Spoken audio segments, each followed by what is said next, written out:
আসসালামু আলাইকুম বন্ধুরা, আমি এখন চলে এসেছি সিরাজগঞ্জ জেলার উল্লাপাড়ার সলপ ইউনিয়নে। এখানে ঘোল, মাঠা এবং ঘি তৈরি করা হয়।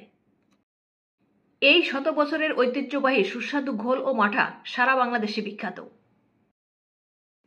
গরমে অতিষ্ঠ মানুষের মধ্যে প্রশান্তি দিচ্ছে ঐতিহ্যবাহী সলপের এক গ্লাস ঠান্ডা ঘোল। এতে ক্লান্তি দূর হয়, শরীরও ভালো থাকে। তোমরা দেখতে পাচ্ছ দুধ জ্বালানো হচ্ছে। অনেক লোক কাজ করছে এই ঘোল মাঠা তৈরি করার জন্য। আমি সব জায়গা ঘুরে দেখছি, তোমরাও দেখতে থাকো।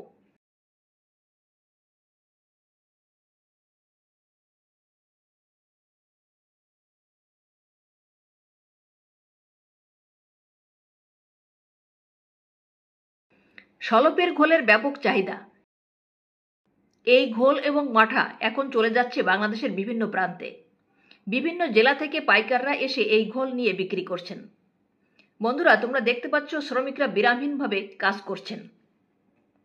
সলপ স্টেশন এলাকায় আব্দুল মালেক ও আব্দুল খালেক দুটি বিশাল কারখানায় ঘোল উৎপাদন চলছে।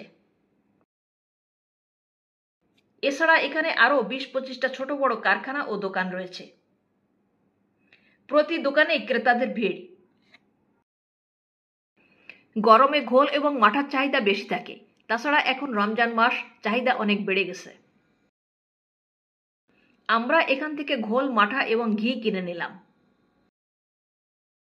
সিরাজগঞ্জ জেলার ইফতারে সলপের ঘোল মাঠা ছাড়া চলেই না। জাতীয় পুরস্কার প্রাপ্ত এই সলপের ঘোল মাঠা। প্রতিটা দোকানের পিছনেই কারখানা রয়েছে। প্রতিদিন খামারিদের কাছ থেকে গরুর দুধ সংগ্রহ করে 2.5-3 ঘন্টা জাল দেওয়ার পর সারা রাত রেখে দেওয়া হয়। সকালে জমে থাকা দুধের সাথে চিনি ও অন্যান্য উপকরণ মিশিয়ে তৈরি করা হয় এই সুস্বাদু পানীয়। মাঠা তৈরি করা হয় পুরনো নিয়মে। জমাট বাঁধা দুধ বড় বড় পাতিলে রেখে বিশেষভাবে তৈরি বাঁশের হাতলের সাথে রশি দিয়ে কয়েক ঘন্টা টেনে টেনে তৈরি করা হয় মাঠা।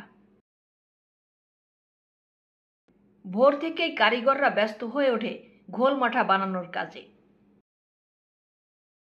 এই ঘোলের ঐতিহ্যকে ধরে রাখতে প্রতি বছর বৈশাখ মাসের প্রথম শুক্রবার ঘোল উৎসবের আয়োজন করা হয়।